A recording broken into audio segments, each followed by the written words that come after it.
Air के अंदर आने की। अब ऐसी ही प्रोसेस होगी जिसमें एयर किधर जाएगी बेटा, बाहर की तरफ जाएगी, है ना। तो जब एयर बाहर की तरफ जाएगी तो बाहर जाने वाले पाथ को अपन क्या बोलते हैं, जो ए फाउल एयर बाहर की तरफ निकलेगी उसको अपन क्या बोलते हैं, एक्सपायरेशन। तो अब ब्रीथिंग की जो सेकंड पॉइंट है वो यहाँ पे अपन स्टार्ट करते हैं, एक्सपायरेशन या एक्सेलेशन। एक्सपायरेशन या क्या बोलते हैं बेटा उसको, एक्सेलेशन। अब देखो, इंस्पायरेशन के समय किसने मदद की, इंस्पायरेशन के समय फ्रेनिक और एक्सटर्नल इंटरकोस्टल। फ्रेनिक और एक्सटर्नल इंटरकोस्टल, और प्रोसेस भी कैसी थी, एक्टिव प्रोसेस। एनर्जी क्या हो रही थी, खर्च हो रही थी। एनर्जी क्या हो रही थी, खर्च हो रही थी, ठीक है। अब जब अपन एक्सपायरेशन की बात करते हैं, किसकी बात करते हैं, एक्सपायरेशन की, तो एक्सपायरेशन में अपने को ये तो समझ में आ गया एक्सपायरेशन का मतलब क्या होगा, एक्सेलेशन ऑफ CO2। मतलब हम CO2 को क्या करेंगे, बाहर फेंकेंगे फ्रॉम लंग्स। हमारे लंग से हम CO2 को निकाल कर बाहर फेंकेंगे। तो अब ये जो CO2 बाहर की तरफ आ रही है, भाई आपने अंदर जब जा रही थी तब आपने एनर्जी खर्च कर ली थी, लेकिन अभी जब बाहर आ रही है तो नॉर्मली एक्सपायरेशन एक पैसिव प्रोसेस है, ध्यान रखना। नॉर्मली, अब मैंने नॉर्मली क्यों बोला, हम फोर्सफुली भी बाहर फेंक देते हैं। बाबा रामदेव जब बनते हैं तो बोलते हैं अंदर की एयर को निकाल निकाल के बाहर फेंको, तब तो एनर्जी खर्च होगी, ठीक है। तो normally expiration is a passive process. अगर अपन नॉर्मली बात करें तो ये पैसिव प्रोसेस है। अब पैसिव क्यों है, क्योंकि इंस्पायरेशन के समय जिन मसल्स का कॉन्ट्रैक्शन हुआ था, अब वो मसल क्या करेगी, रिलैक्स करेगी। तो बताओ कौन सी मसल का कॉन्ट्रैक्शन हुआ था बेटा, एक्सटर्नल इंटरकोस्टल और फ्रेनिक मसल। तो यहाँ पर जब इंस्पायरेशन एक पैसिव प्रोसेस है तो यहाँ पे क्या होगा, किसके द्वारा होगा expiration, passive process which is caused by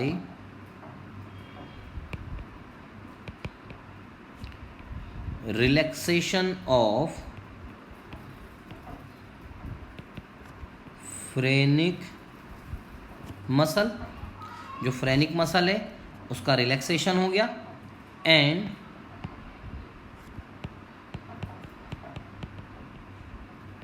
external intercostal,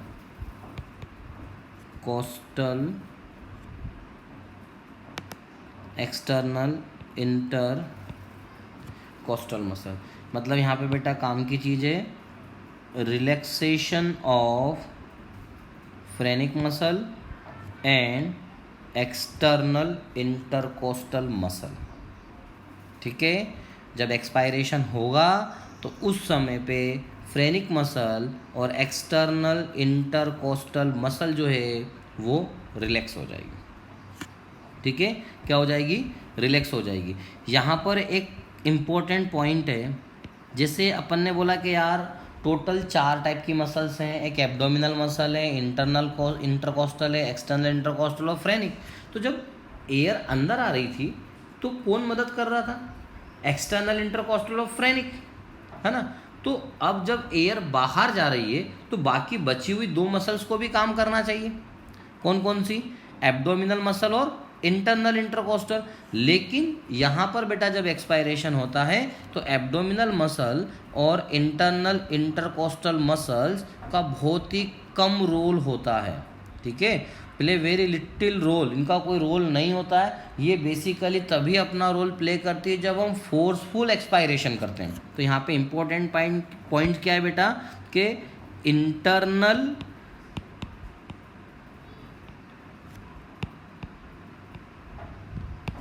intercostal muscle and abdominal muscle play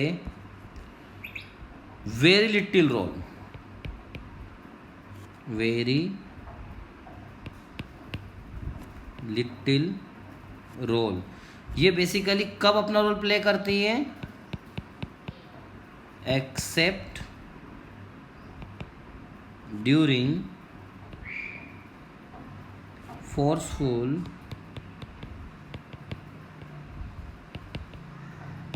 expiration. ठीक है, ये वाला पॉइंट ध्यान में रखना बेटा कि इंटरनल इंटरकोस्टल मसल और एब्डोमिनल मसल बहुत ही कम रोल प्ले करती है। ये सबसे ज़्यादा रोल अगर अपना प्ले करेगी ना तो केवल फोर्सफुल कॉन्ट्रैक्शन के समय एक फोर्सफुल एक्सपायरेशन के समय करेंगी, है ना। अब एक चीज़ बताओ कि जो एक्सटर्नल इंटरकोस्टल मसल है वो अगर रिलैक्स कर गई, है ना, तो क्या होगा? जो डायफ्राम स्ट्रेट हुआ था वो वापस से क्या हो जाएगा बेटा? डोम शेप का हो जाएगा। क्या हो जाएगा? डोम शेप का हो जाएगा। तो यहाँ पे अगर अपन देखें तो relaxation of phrenic muscle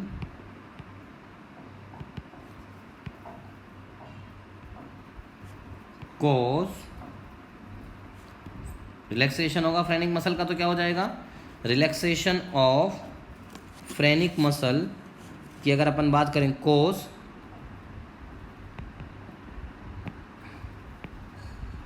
diaphragm to become again dome shape. ठीक है, समझ में आया बेटा?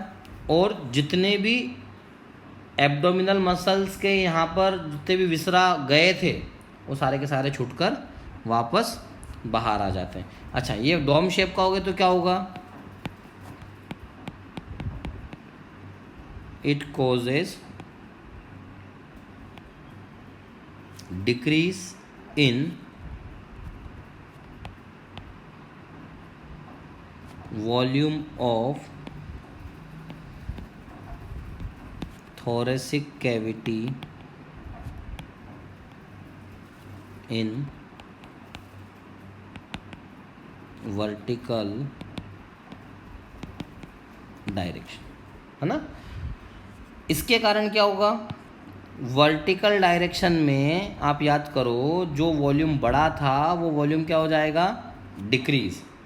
Decrease in volume of thoracic cavity in vertical direction. और यहाँ पे अगर अपन देखें तो ये रोल बेसिकली किसने प्ले कराया था? फ्रेनिक मसल ने। फ्रेनिक मसल जब कॉन्ट्रैक्ट हुई थी तो डायफ्राम जो है वो स्ट्रेट हो गया था। डायफ्राम के स्ट्रेट होने के कारण जो वॉल्यूम था वो क्या हो गया था बेटा? बढ़ गया था। अब वापस से वो डायफ्राम डोम शेप का हुआ तो वॉल्यूम क्या हो जाएगा? कम हो जाएगा। मतलब वापस से वो अपनी नॉर्मल कंडीशन में आ जाएगा। इतना समझ में आया? ठीक। अब इसके बाद में किसने रोल प्ले किया था? एक्सटर्नल इंटर कोस्टल मसल, है ना। ये भी कॉन्ट्रैक्ट हुई थी तो अब ये रिलैक्स होगी तो इसने रिब्स को फॉरवर्ड और मतलब इसके कारण रिब्स जो है वो कैसी हुई थी? अपवर्ड, ऊपर उठी थी, है ना, और आउटवर्ड। तो ये जब रिलैक्स होगी तो रिब्स किधर जाएगी? डाउनवर्ड और इनवर्ड, है ना। तो एक्सटर्नल इंटरकोस्टल मसल अगर बेटा रिलैक्स अगर हुई, है ना, क्योंकि एक्सपायरेशन में ये रिलैक्स होगी, तो एक्सटर्नल इंटरकोस्टल मसल अगर रिलैक्स होगी तो रिब्स जो हैं वो रिब्स क्या हो जाएंगी बेटा? डाउनवर्ड चली जाएगी। उसका जस्ट अपोजिट पहले क्या गई थी? अपवर्ड। अभी कहाँ चली जाएंगी बेटा? ये डाउनवर्ड चली जाएगी। पहले कहाँ गई थी? फॉरवर्ड, है ना। पहले कहाँ गई थी? फॉरवर्ड। अब कहाँ चली जाएगी? इनवर्ड, अंदर चली जाएंगी वापस। समझ में आया? समझ में आया बेटे? ये जो एक्सटर्नल इंटरकोस्टल मसल है ये जब रिलैक्स होगा तो रिब्स जो है वो क्या क्या होगा उसके अंदर, डाउनवर्ड जाएगी और इनवर्ड चली जाएगी। अब ये रिब्स डाउनवर्ड और इनवर्ड गई, इसके कारण क्या होगा, इस रिब के डाउनवर्ड और इनवर्ड जाने के कारण जो एंटीरियो पोस्टीरियर डायरेक्शन में वॉल्यूम इंक्रीज हुआ था, वो वॉल्यूम क्या हो जाएगा बेटा, कम हो जाएगा। ठीक है, समझ में आया। जो एंटीरियो पोस्टीरियर या लेटरल डायरेक्शन में जो वॉल्यूम बढ़ा था, वो वॉल्यूम क्या हो जाएगा बेटा, नॉर्मल हो जाएगा, है ना। वो वॉल्यूम वापस से अपनी नॉर्मल कंडीशन में आ जाएगा। तो एक्सटर्नल मसल अगर, एक्सटर्नल इंटरकोस्टल मसल अगर रिलैक्स होगी बेटा, तो रिब्स डाउनवर्ड और इनवर्ड डायरेक्शन में जाएगी, विच causes decrease in volume in anterior posterior direction, है ना। इसके कारण एंटीरियो पोस्टीरियर डायरेक्शन में वॉल्यूम क्या हो जाएगा, कम हो जाएगा। ठीक है, इसके कारण एंटीरियो पोस्टीरियर डायरेक्शन में वॉल्यूम क्या हो जाएगा बेटे, कम हो जाएगा, और रिब्स जो है वो वापस से अपनी नॉर्मल कंडीशन में आ जाएगी। ठीक है, जो रिब केज है, जो रिब केज ऊपर की तरफ उठा था फॉरवर्ड डायरेक्शन में, वो रिब केज जो है वापस से अपनी नॉर्मल पोजीशन में आ जाएगा। ठीक है, अब ये बात तो तब हुई जब पैसिव एक्सपायरेशन हो रहा है। क्या हो रहा है, पैसिव एक्सपायरेशन हो रहा है। ठीक है, क्या हो रहा है बेटे, पैसिव एक्सपायरेशन। ठीक है, तो ये पैसिव एक्सपायरेशन के समय हो रहा है सारी चीज़ें। ठीक है, अब अगर फोर्सफुली की बात करते हैं कि अगर अपन फोर्सफुली जो है एक्सपायरेशन कर रहे हैं, तो अपन ने ये बोला कि यार जो एब्डोमिनल मसल है और जो इंटरनल इंटरकोस्टल मसल है, वो नॉर्मल एक्सपायरेशन में तो कोई रोल प्ले ही नहीं कर रही है। लेकिन अगर अपन बात करें कि ड्यूरिंग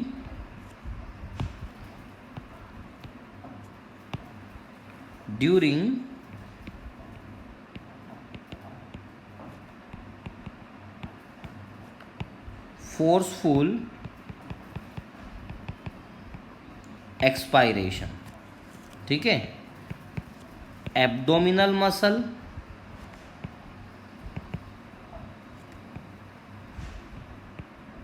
फोर्सफुल एक्सपायरेशन के समय एब्डोमिनल मसल एंड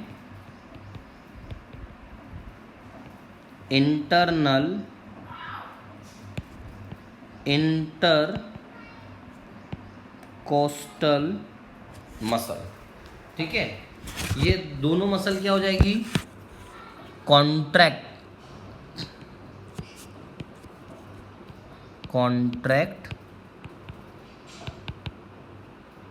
एक्टिवली। ध्यान रखना, नॉर्मली क्या होता है, पैसिव प्रोसेस, लेकिन अगर हम फोर्सफुल एक्सपायरेशन कर रहे हैं तो वहाँ पे इंटरनल इंटरकोस्टल मसल का कॉन्ट्रैक्शन जो होगा ना, वो एक्टिवली होगा। क्या होगा, एक्टिवली होगा। इसके कारण जो कॉन्वेक्सिटी है वो क्या हो जाएगी, डायफ्राम की बढ़ जाएगी, है ना। It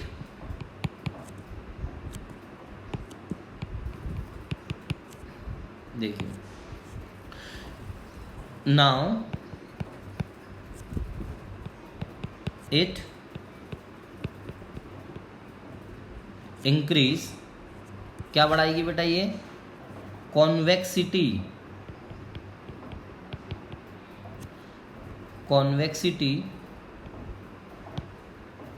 of the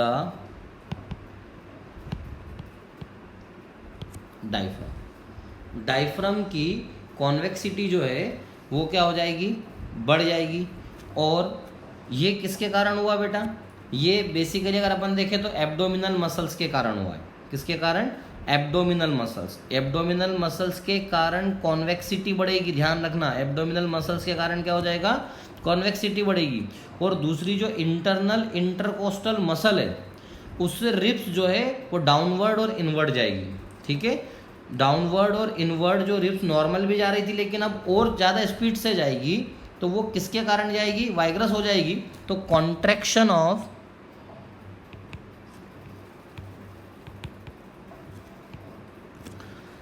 internal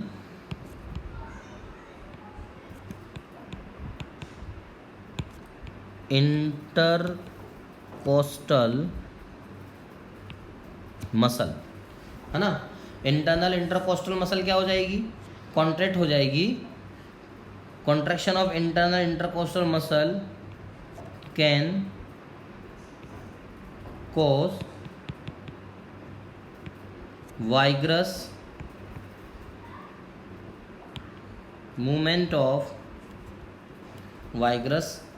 movement of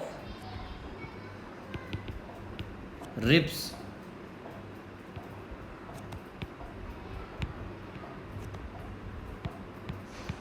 downward and inward। ठीक है, इतना समझ में आया बेटा कि अगर फोर्सफुल की बात करेंगे, किसकी बात करेंगे, फोर्सफुल कंडीशन की बात करेंगे, तो एब्डोमिनल मसल और इंटरकोस्टल मसल जो है वो एक्टिवली कॉन्ट्रैक्ट होगी। तो इसके अंदर एब्डोमिनल मसल के कॉन्ट्रैक्शन होने से कॉन्वेक्सिटी जो होगी डायफ्राम की वो बढ़ जाएगी। और अगर अपन बात करते हैं किसकी, इंटरनल इंटरकोस्टल मसल की, तो ये क्या करेगी, वाइग्रस मूवमेंट कराएगी किसका, रिब्स का। तो जो रिब्स है वो डाउनवर्ड और इनवर्ड डायरेक्शन में क्या करेगी, मूव करेगी। समझ में आया बेटा। तो ये पूरा क्या है बेटा, एक्सपायरेशन। क्या है ये, एक्सपायरेशन। ठीक है। तो अगर अपन रेस्पिरेशन की बात करते हैं तो जो इंस्पायरेटरी मसल से, अब इंस्पायरेटरी मसल अगर नीट में क्वेश्चन आता है कौन है, तो phrenic and external intercostal muscle, ध्यान रखना, phrenic and external intercostal muscles. ठीक है। तो एक स्टेटमेंट लिख लीजिए यहाँ पर, इम्पोर्टेंट है ये, एक स्टेटमेंट है, इसको आप नोट कर लीजिएगा आपके नोट्स में भी, कि अगर हम नॉर्मल रेस्पिरेशन की बात करते हैं, in normal respiration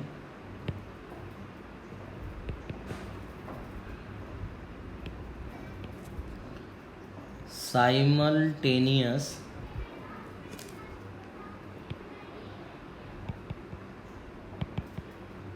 relaxation of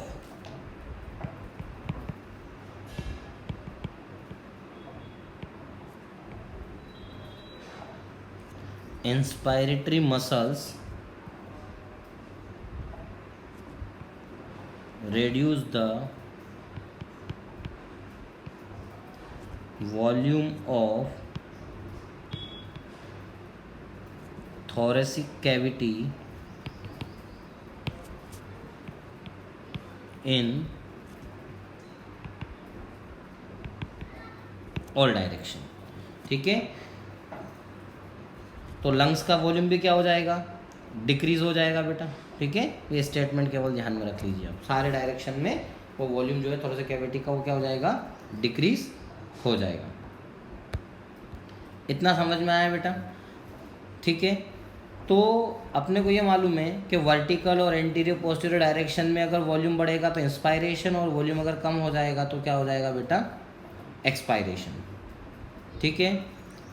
अगर अपन प्रेग्नेंट वुमेन के अंदर अगर बात करते हैं भाई, जैसे नॉर्मल अपन ब्रीथिंग की बात करते हैं, ठीक है, तो ह्यूमन मेल के अंदर जो एक्सपायरेशन है, लेटरल मूवमेंट होता है थोरैक्स का, वो 25% of the breathing, while abdominal movement account for 75। मतलब इतना ध्यान में रखिए बेटा कि हमारे अंदर जो ब्रीथिंग होता है उसमें एब्डोमिनल मूवमेंट जो होता है ना, एब्डोमिनल या फ्रेनिक मूवमेंट जो होता है, फ्रेनिक मसल्स के कारण डायफ्राम का जो मूवमेंट होता है वो 75% पार्ट को फॉर्म करता है। ठीक है। और 25% पार्ट अपन कौन सा करते हैं, थोरेसिक वाला। लेकिन प्रेग्नेंट वुमेन के अंदर जो पूरा का पूरा पार्ट होता है, entire breathing is through lateral movement of the thorax. ऐसा क्यों, कौन बताएगा क्यों होगा ऐसा? क्योंकि जो यूटेरस है वो यूटेरस एक्सपांड करेगी, वो यूटेरस एक्सपांड करेगी तो वो किसको प्रेस करेगी, वो डायफ्राम को प्रेस करेगी। डायफ्राम को प्रेस करेगी तो डायफ्राम उतना ज़्यादा रोल उसके अंदर प्ले नहीं कर पाएगा। तो वहाँ पर फिर ज़्यादा से ज़्यादा जो ब्रीथिंग होगी प्रेग्नेंट वुमेन के अंदर, या एंटायर ब्रीथिंग जो होगी वो किससे होगी, लेटरल मूवमेंट ऑफ थोरेक्स। ध्यान रखना किससे होगी बेटा, लेटरल मूवमेंट ऑफ थोरेक्स। और अगर नॉर्मल मेल की अगर अपन बात करते हैं तो abdominal, that is phrenic movement. ठीक है, अंतर है थोड़ा सा, ध्यान रखिएगा। प्रेग्नेंट वुमेन के अंदर अगर अपन बात करेंगे तो उसके अंदर थोरेसिक मूवमेंट होगा, पूरा का पूरा एब्डोमिनल मूवमेंट नहीं कर पाएगा। नॉर्मल मेल के अंदर अगर अपन बात करेंगे, नॉर्मल ह्यूमन के अंदर बात करेंगे तो उसके अंदर 75% बेटा किससे होता है, एब्डोमिनल ब्रीथिंग होती है। अब ब्रीथिंग से रिलेटेड कुछ टर्म्स हैं बेटा, वो टर्म्स मैं आपको बताता हूँ कि वो कौन कौन से टर्म्स हैं, है ना। तो कुछ टर्म्स हैं, टर्म्स रिलेटेड टू ब्रीथिंग। अपना मैकेनिज्म पूरा कंप्लीट हो गया। अब अपन ने कुछ टर्म्स जो हैं उनको यहाँ पे अपन स्टार्ट कर रहे हैं। पहला टर्म है बेटा यूपनिया। यूपनिया टर्म अपन नॉर्मल ब्रीथिंग के लिए यूज करते हैं। नॉर्मल ब्रीथिंग, ठीक है। नॉर्मल ब्रीथिंग के लिए कौन सा टर्म यूज होगा, यूपनिया। दूसरा आता है हाइपोपनिया। बेटा इतना ध्यान में रखना, हाइपो वर्ड लग गया मतलब कमी होना, हाइपो का मतलब कम, तो यहाँ पे अपन बोलते हैं स्लोअर ब्रीथिंग। ब्रीथिंग का रेट है वो कम हो जाएगा। हाइपरनिया, हाइपरनिया, हाइपर लग गया मतलब ज़्यादा, that is rapid breathing. Rapid breathing, ठीक है, समझ में आया। और अगर ए लग गया, एपनिया, ए लग गया मतलब absent, that is no breathing.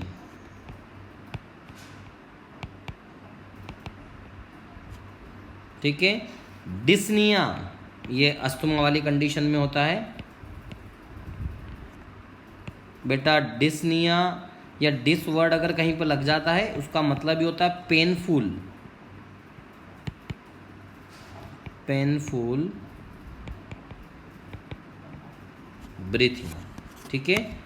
Orthopnoea,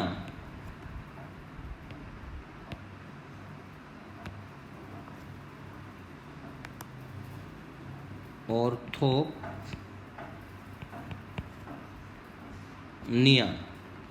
orthopnoea की अगर अपन बात करेंगे तो difficult breathing in horizontal position, मतलब आप हॉरिजॉन्टल पोजीशन में लेटे हुए हो, आपको सांस नहीं आ रही है, तो डिफिकल्ट ब्रीथिंग इन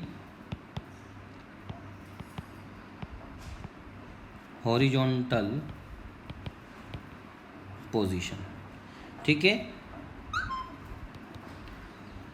अगला आता है पोलिपनिया।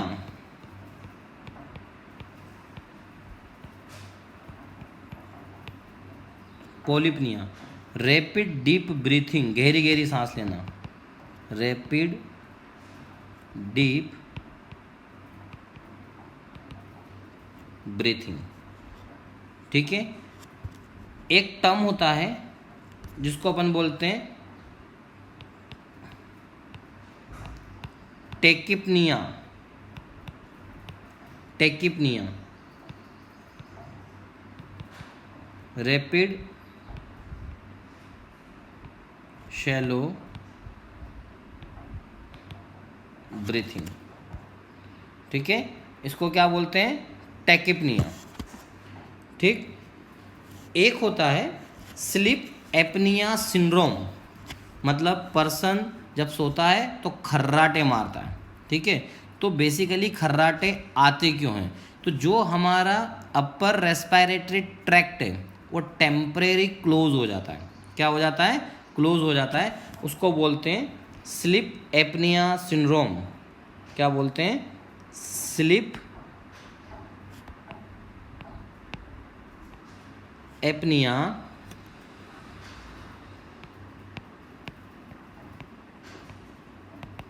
सिंड्रोम। स्लीप एपनिया सिंड्रोम क्यों होगा? Temporary closure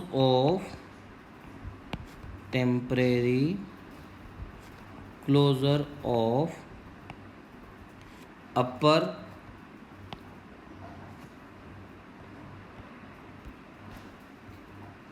temporary close of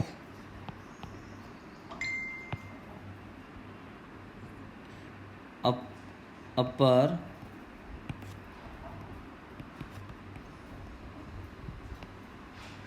respiratory tract, ठीक है, अपर रेस्पिरेटरी ट्रैक्ट क्लोज हो जाता है तो स्नोरिंग मतलब खर्राटे जो आते हैं वो स्टार्ट हो जाते हैं। तो ये बेटा ये कुछ टर्म थी और जो रिलेटेड थी किससे? ब्रीथिंग से, ठीक है। अगर अपन रेस्पिरेशन के फंक्शन की अगर बात करते हुए, रेस्पिरेशन बेसिकली है क्या? तो रेस्पिरेशन के अंदर अपने को क्या मिलती है बेटा? एनर्जी जो है, एटीपी का फॉर्मेशन होता है, साथ में जो फाउल एयर है वो सब बाहर की तरफ चली जाती है। अब अगला टॉपिक आता है रेस्पिरेटरी वॉल्यूम और पल्मोनरी वॉल्यूम। अगला टॉपिक है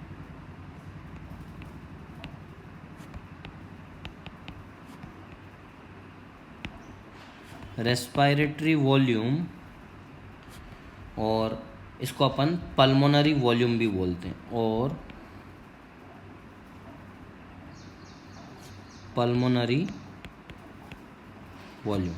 देखिए एक टॉपिक तो ये हो गया रेस्पिरेटरी वॉल्यूम और पल्मोनरी वॉल्यूम, ये एक टॉपिक होगा, और दूसरा टॉपिक होगा and capacities, respiratory capacities, pulmonary capacities. तो वॉल्यूम एक टॉपिक है और कैपेसिटी जो है बेटा वो एक टॉपिक है। ये पूरा का पूरा एक टॉपिक है और एक टॉपिक ये है। तो यहाँ पे दो टॉपिक हैं, तो इन दो टॉपिक को अपन देखते हैं और नीट में यहाँ से बेटा क्वेश्चन कंफर्म आता है, ये मान के चलिए रेस्पिरेटरी वॉल्यूम या रेस्पिरेटरी कैपेसिटी पे क्वेश्चन आता है ना। तो इसमें सबसे पहला आता है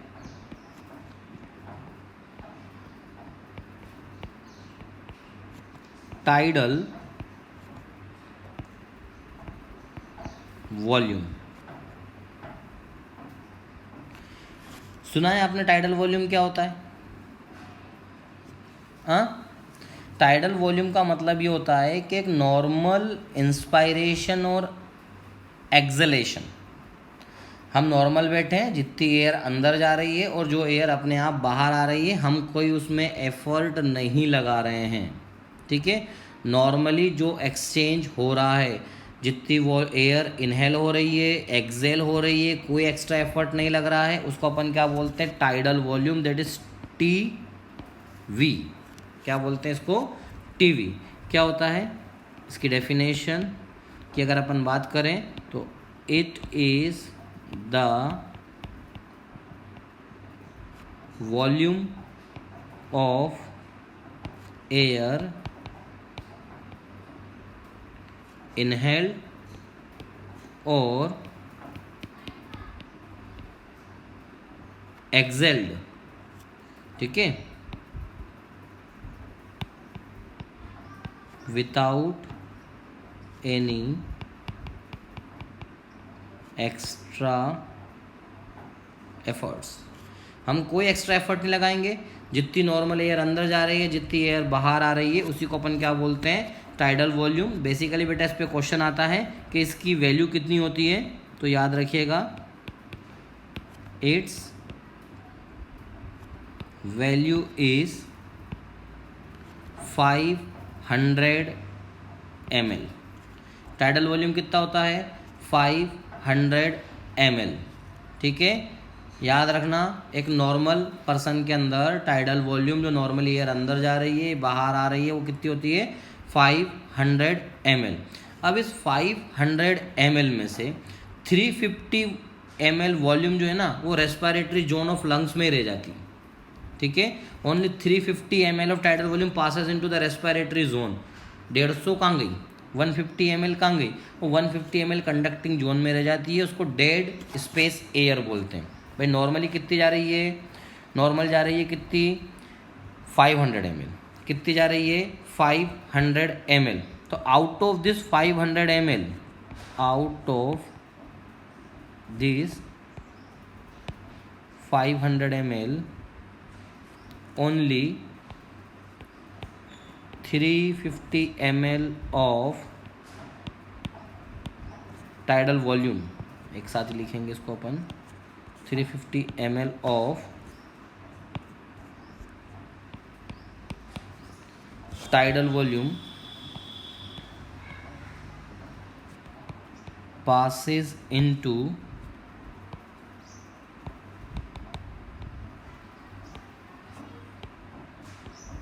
रेस्पिरेटरी जोन ऑफ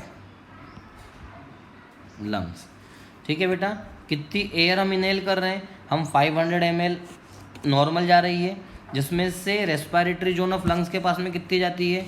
केवल 350 ml जाती है। ठीक है, समझ में आया? अब कितनी बच गई इसमें से? 150 ml। ये भी क्वेश्चन आया हुआ है, 150 ml। ठीक है, टाइडल वॉल्यूम रिमेन इन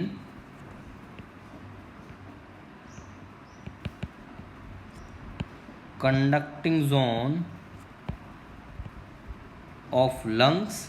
कितनी बच जाती है कंडक्टिंग जोन में? 150 ml। और ये रेस्पिरेशन में इन्वॉल्व, एक्सचेंज में इन्वॉल्व नहीं होती है। And it is not involved in exchange। ये वहीं पड़ी रहती है, ये कोई काम की नहीं है, केवल वो उस पाथ के अंदर वैक्यूम क्रिएट ना हो तो ये 150 ml उसके अंदर पड़ी हुई रहती है, इसीलिए इसको बोलते हैं देयरफॉर इट इज कॉल्ड, क्या बोलते हैं उसको? Dead space air.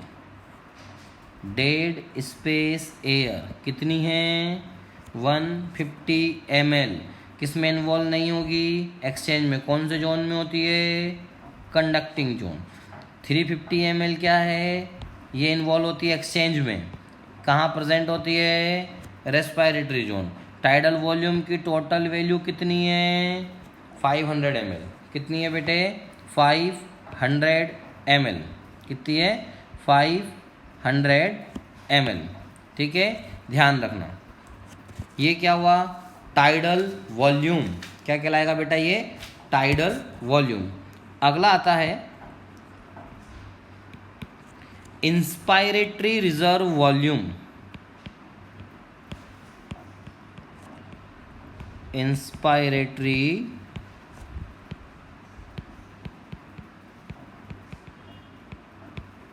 Reserve volume, that is IRV, inspiratory reserve volume. देखिए इसका मतलब क्या होता है? हम कितनी ज़्यादा मैक्सिमम एयर अंदर की तरफ खींच सकते हैं। ठीक है, नॉर्मल टाइडल वॉल्यूम जो हो रहा है उसके अलावा मैक्सिमम कितनी एक्स्ट्रा एयर हम अंदर खींच सकते हैं। आपने अगर देखा होगा प्राणायाम वगैरह करते हैं तो बोलते हैं ज़्यादा ज़्यादा एयर को अंदर खींचो, एयर को अंदर लो, तो हम कितनी मैक्सिमम एयर अंदर खींच सकते हैं। तो जितनी मैक्सिमम एयर हम अंदर की तरफ खींच सकते हैं बेटे, वो क्या कहलाएगी? Inspiratory reserve volume. क्या कहलाएगी? Inspiratory reserve volume. मतलब क्या होगा? It is the maximum extra volume of air that can be inspire, है ना। आफ्टर ए नॉर्मल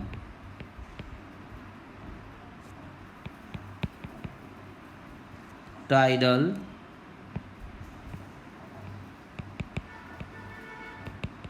रेस्पिरेशन, है ना। नॉर्मल 500 ml है, उस 500 ml के अलावा हम कितनी मैक्सिमम और एयर अंदर खींच सकते हैं वो कहलाती है इंस्पायरेटरी रिजर्व्ड वॉल्यूम। क्या कहलाती है बेटा? Inspiratory reserved volume. और इसकी वैल्यू होती है 2500 से लेकर 3000 ml।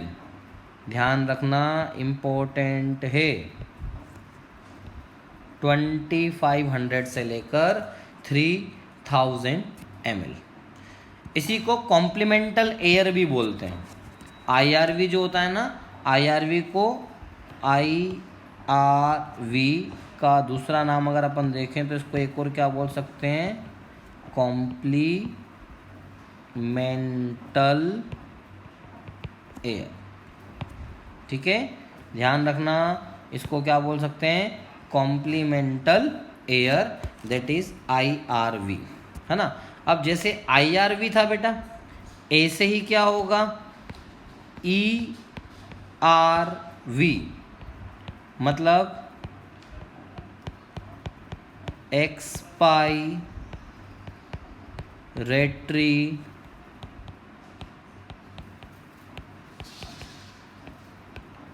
रिजर्व वॉल्यूम, है ना। एक्सपायरेटरी रिजर्व वॉल्यूम, इसका मतलब क्या होगा कि भाई नॉर्मल एक्सपायरेशन के अलावा हम कितनी मैक्सिमम एयर को बाहर फेंक सकते हैं। नॉर्मल एक्सपायरेशन के अलावा कितनी मैक्सिमम एयर हम बाहर फेंक सकते हैं उसको बोला जाता है expiratory reserve volume, that is ERV। तो it is the maximum extra volume of air that can be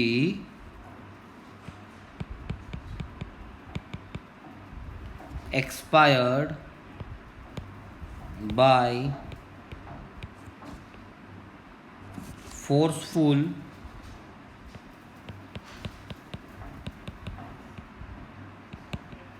expiration after a normal tidal expiration, है ना। तो इसकी जो वैल्यू होती है कि हम कितनी मैक्सिमम एयर बाहर फेंक सकते हैं, तो ये बेटा ERV इक्वल टू 1000 से लेकर 1100 ml।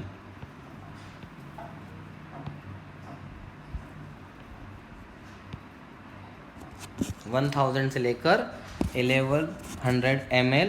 और इसी को क्या कहा जाता है? जैसे उसको कॉम्प्लीमेंटल एयर बोलते हैं, तो ERV is also known as supplemental air. ERV is also known as supplemental air. क्या बोलते हैं इसको?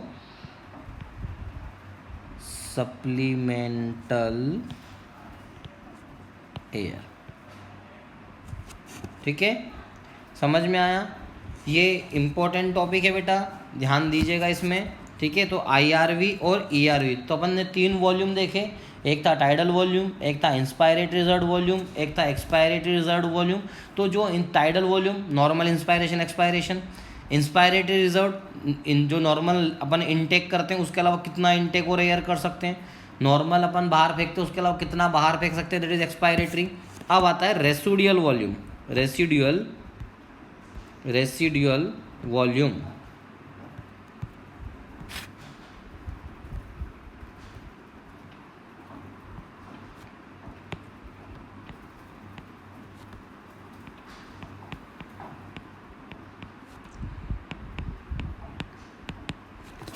Residual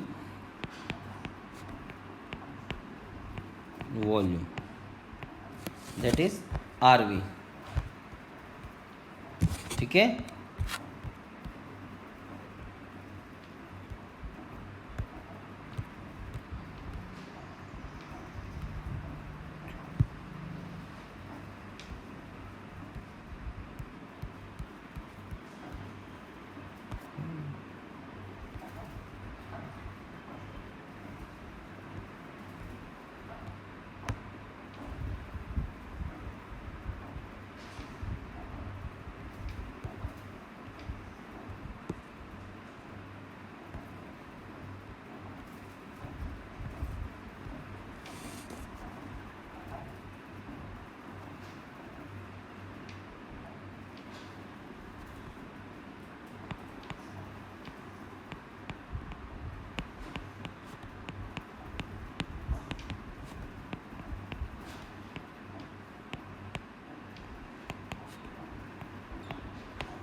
residual volume that is RV. Residual volume की अगर अपन बात करते हैं तो इसका मतलब क्या है कि आपने भाई फोर्सफुल एक्सपायरेशन कर लिया है ना। फोर्सफुल एक्सपायरेशन के बाद जो एयर लंग्स के अंदर बच गई, फोर्सफुल एक्सपायरेशन के बाद लंग्स के अंदर जो एयर बच गई उसको अपन बोलते हैं रेसिडुअल वॉल्यूम। ठीक है, रेसिडुअल वॉल्यूम का मतलब क्या हुआ, the volume of air, the volume of air that remain inside lungs at the end of maximum forceful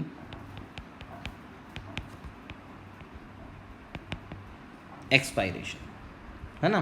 तो अगर अपन इसके वैल्यू की बात करते हैं, it's value is 1100 to 1200 ml।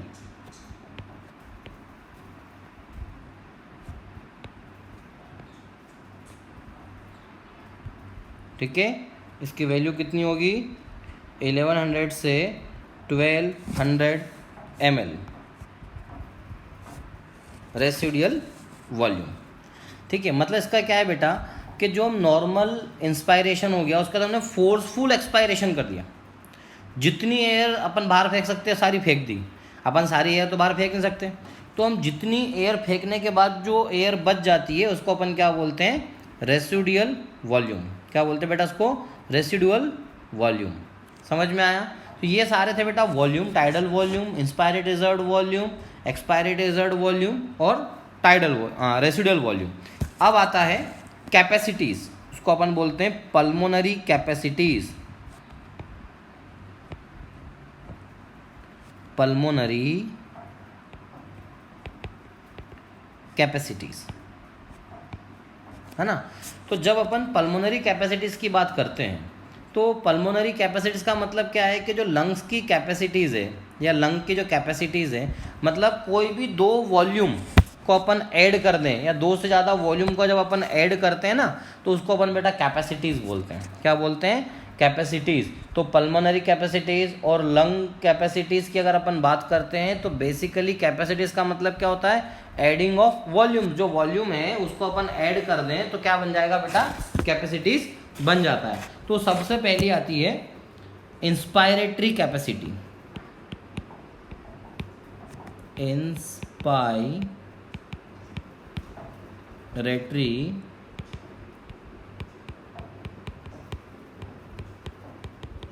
Capacities, थोड़ा सा इसको अपन चेंज करते हैं, अच्छा नहीं दिख रहा। इंस्पायरेटरी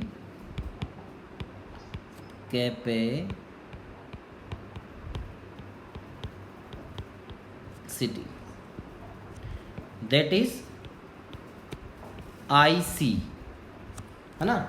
इंस्पायरेटरी कैपेसिटीज, इसका मतलब क्या है बेटा? इंस्पायरेटरी कैपेसिटीज का कि वो एयर जो हमारे लंग्स में एक नॉर्मल एक्सपायरेशन के बाद, है ना, तो it is the volume of air that can be taken into the lungs after a normal expiration through a maximum full inspiration, है ना। एक को सिंपल सा मैं बताऊं तो पहले इसको समझो। Inspiratory capacity equals to tidal volume plus IRV। अब आपको IRV मालूम है ना, मतलब फोर्सफुल कितनी एयर हम खींच सकते हैं, और TV आपको मालूम है टाइडल वॉल्यूम। तो टाइडल वॉल्यूम के बाद कितनी एयर हम मैक्सिमम खींच सकते हैं, है ना। समझ में आया बेटा? भाई पहले अपन ने केवल क्या बोला था? टाइडल वॉल्यूम अलग बोला था, इंस्पायरेटरी रिजर्व वॉल्यूम अलग बोला था, है ना। तो अभी अपन इंस्पायरेटरी कैपेसिटी का मतलब ये है कि यार नॉर्मल जो डाइट आप खाते हो वो खा ली, उसके अलावा कितनी एक्स्ट्रा और खा सकते हो, वो क्या कहलाएगी? Inspiratory capacity. ठीक है। तो इंस्पायरेटरी कैपेसिटी में टाइडल वॉल्यूम कितना है बेटा? 500, और IRV कितना है? ये 2500 से लेकर कितना होता है बेटा? 3000 ml। तो IC इंस्पायरेटरी कैपेसिटी कितनी हो गई बेटा टोटल? 3000 से लेकर 3500 ml। इंस्पायरेटरी कैपेसिटी समझ में आया बेटा क्या होगा? इंस्पायरेटरी कैपेसिटी का मतलब ये होगा कि जो नॉर्मल एयर अंदर जा रही है, टाइडल वॉल्यूम, इंस्पायरेशन नॉर्मली हो रहा है, उसके अलावा फोर्सफुली कितना हम खींच सकते हैं। इसी तरह से होगा बेटा अगला एक्सपायरेटरी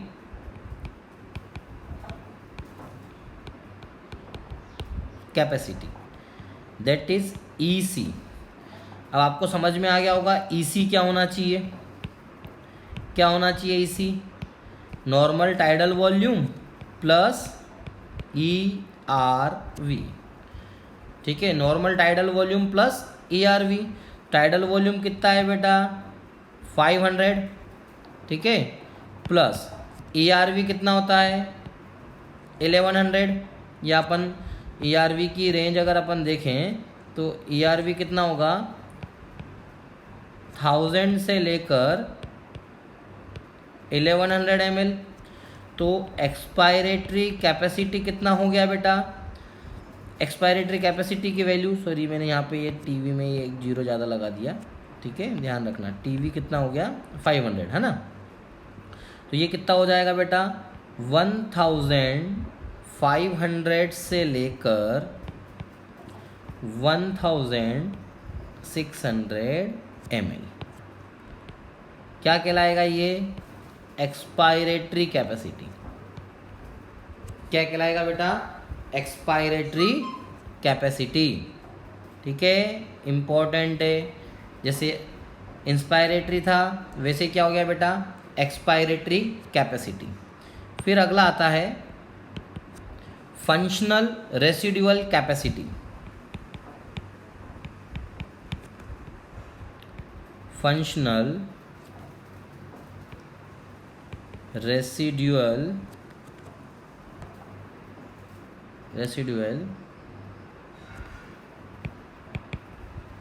कैपेसिटी।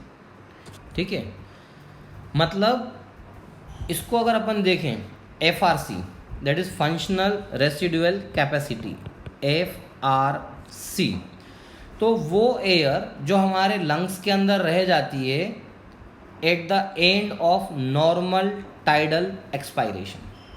ठीक है, नॉर्मल टाइडल एक्सपायरेशन के बाद, है ना, जो एयर हमारे लंग्स के अंदर रह जाती है उसको बोलते हैं फंक्शनल रेसिडुअल कैपेसिटी। तो इसको अपन ऐसे भी लिख सकते हैं बेटे, फंक्शनल रेसिडुअल कैपेसिटी को FRC, functional residual capacity equals to ERV, expiratory reserve volume, जितना अपन मैक्सिमम फेंक सकते हैं वो फेंक दिया, प्लस नॉर्मल क्या होगा, रिजर्व वॉल्यूम। ठीक है, RV जो बचा हुआ है। ठीक है, तो इसको अपन क्या बोलते हैं, FRC। तो ये ERV कितना होता है बेटा, ERV की अगर अपन बात करते हैं बेटा तो ERV होता है 1100 और रिजर्व वॉल्यूम 1200, दोनों को मिला लें तो कितना हो जाएगा 2300 ml। ये क्या कहलाएगा बेटा, FRC। क्या कहलाएगा, FRC। याद करने के लिए सबसे आसान, ERV एक्सपायरेटरी रिजर्व वॉल्यूम, जितना आपको मैक्सिमम फेंकना था वो सारा आपने फेंक दिया। ठीक है, तो उसके बाद जो बच गया, जो एक्सचेंज में हेल्प होगा, जो एक्सचेंज होगा, ठीक है, वो क्या कहलाएगा, FRC। ठीक है, वो क्या कहलाएगा, FRC। FRC के बाद में आता है वाइटल कैपेसिटीज। FRC के बाद में आता है वाइटल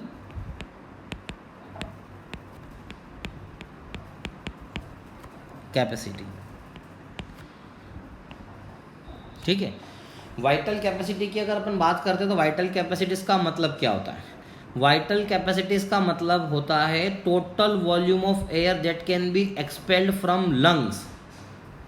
हमारे लंग्स से कितनी एयर हम फेंक सकते हैं after filling the lungs to the maximum. Lungs को मैक्सिमम तक फिल करने के बाद कितनी मैक्सिमम एयर हम बाहर फेंक सकते हैं, मतलब कितना ज़्यादा एक्स्ट्रा खाने की ताकत और कितना ज़्यादा एक्स्ट्रा बाहर फेंकने की ताकत। ठीक है, वो कहलाती है वाइटल कैपेसिटी। तो वाइटल कैपेसिटी की अगर अपन बात करते हैं तो सिंपल, ये तो नॉर्मल था, इसके बाद maximum inspiratory reserve volume plus expiratory reserve volume, कि इतना हम मैक्सिमम और खींच सकते हैं, इतना हमने मैक्सिमम बाहर फेंक दिया। तो ये सारा वर्क करने के लिए जो सिस्टम अपना काम कर रहा है, तो पूरे को काउंट करेंगे, भाई कितनी अंदर आई, कितनी बाहर गई, कितनी नॉर्मल, तो उसको अपन क्या बोलते हैं, वाइटल कैपेसिटी। क्या बोलते हैं बेटा उसको, वाइटल कैपेसिटी।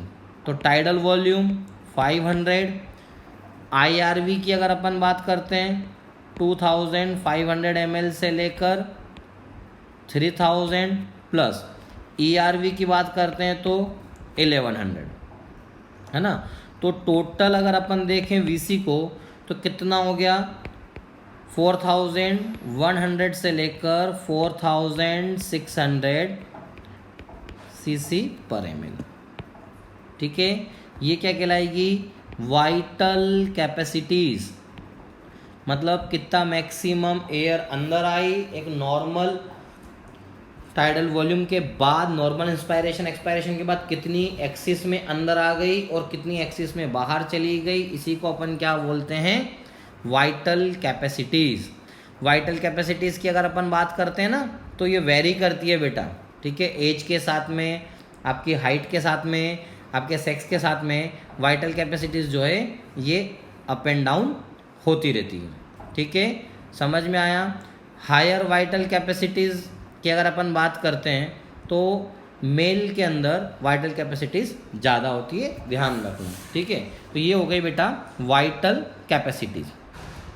अगला आता है, ठीक है, वाइटल कैपेसिटीज सिंपल है, जो भी क्वेश्चन आएगा ना बेटा वो यही आएगा कि वाइटल कैपेसिटीज क्या होती है। तो वाइटल कैपेसिटीज का मतलब क्या है कि नॉर्मल इंस्पायरेशन एक्सपायरेशन, उसके अलावा कितना मैक्सिमम अपन खींच सकते हैं और कितना मैक्सिमम अपन बाहर फेंक सकते हैं। तो it is the volume of air that can be expelled from lungs after first filling the lungs to the maximum. Lungs को अपन ने मैक्सिमम फिल कर लिया, ये मैक्सिमम फिल हो गया लंग्स, उसके बाद में कितना मैक्सिमम अपन बाहर फेंक सकते हैं। इनका अगर सम अप निकालें तो वो क्या कहलाएगा, वाइटल कैपेसिटीज। समझ में आया, कितना मैक्सिमम एयर हम फिल कर सकते हैं और कितना मैक्सिमम हम बाहर फेंक सकते हैं, उसको अपन क्या बोलते हैं, वाइटल कैपेसिटीज। अगला आता है टोटल लंग कैपेसिटीज, इसको अपन बोलते हैं TLC, टोटल लंग कैपेसिटी, कि हमारे लंग्स की टोटल कैपेसिटी क्या है। तो टोटल कैपेसिटी मतलब ये तो अपन नॉर्मली क्या कर रहे हैं, जो वाइटल कैपेसिटीज है जिंदा रहने के लिए इतना तो बार बार फेंक रहे हैं। इसके अलावा जो रिजर्व वॉल्यूम है, जो बच गया है, जो एक्सचेंज हो रहा है, उसको अगर सम अप कर दें तो वो क्या कहलाएगा, टोटल लंग कैपेसिटी। क्या कहलाएगा, total lung capacity.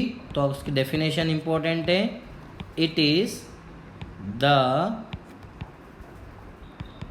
Maximum volume of air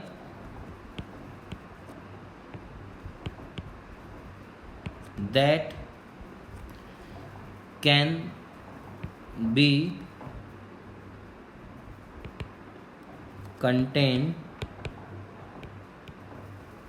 in lungs after a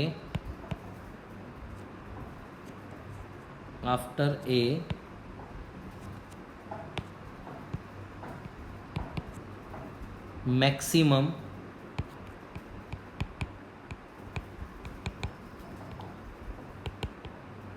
inspiration.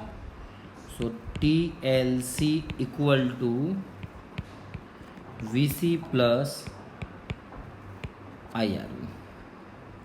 VC कितना हो गया, से लेकर 4600 प्लस IRV कितना है, 1100 से 1200। सो TLC कितना हो गया टोटल, 5200 से लेकर 5800।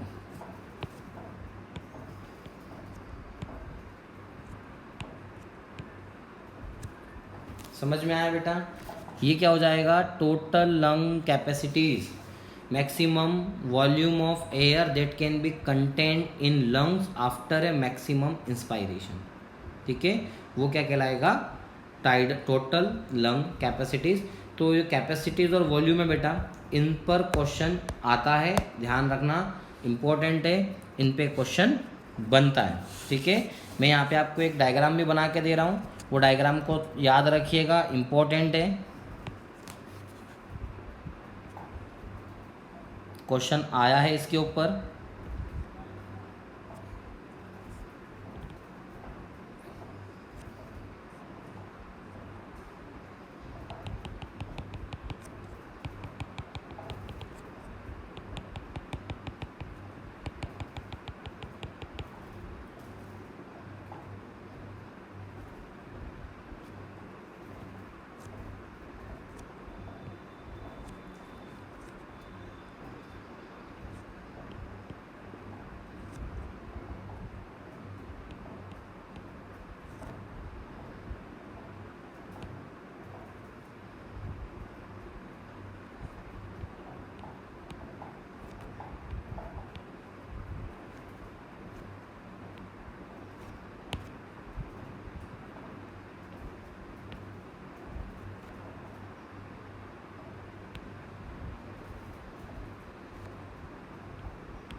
ठीक है, देखिए ये जो डिफरेंस है बेटा ये कहलाता है TV, that is tidal volume.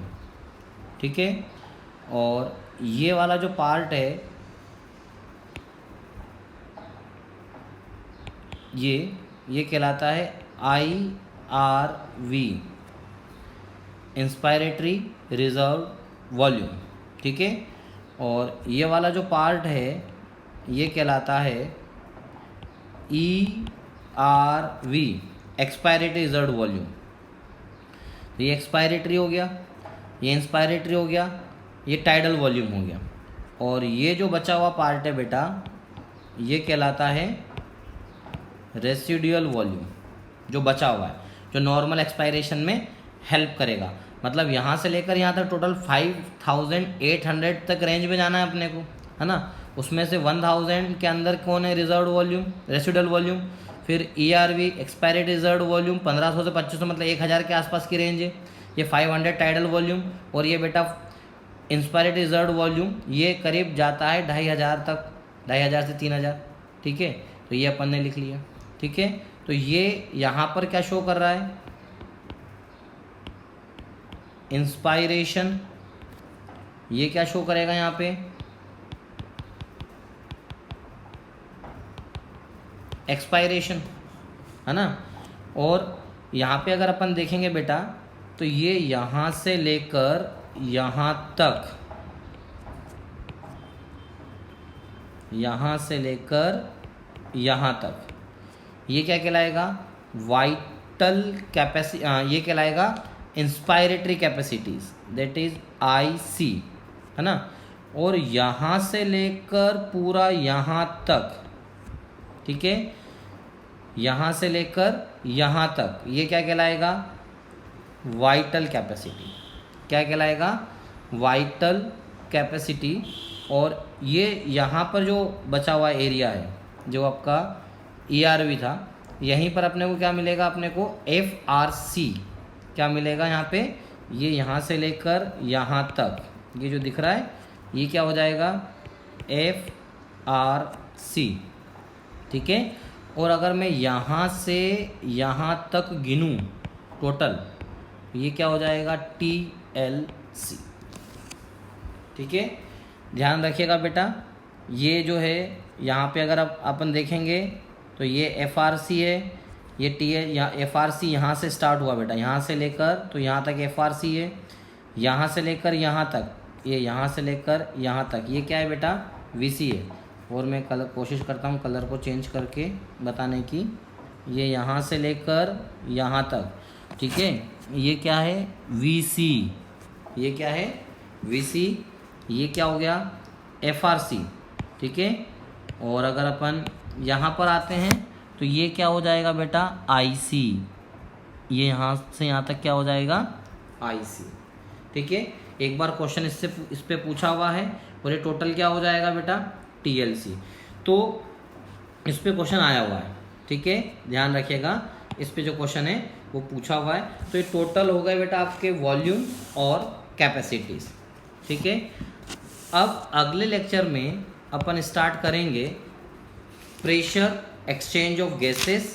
ठीक है, पार्शियल प्रेशर क्या होता है, एक्सचेंज ऑफ गैसेस क्या होता है, और ट्रांसपोर्टेशन ऑफ गैसेस। ठीक है, वो अपन कल के लेक्चर में स्टार्ट करेंगे।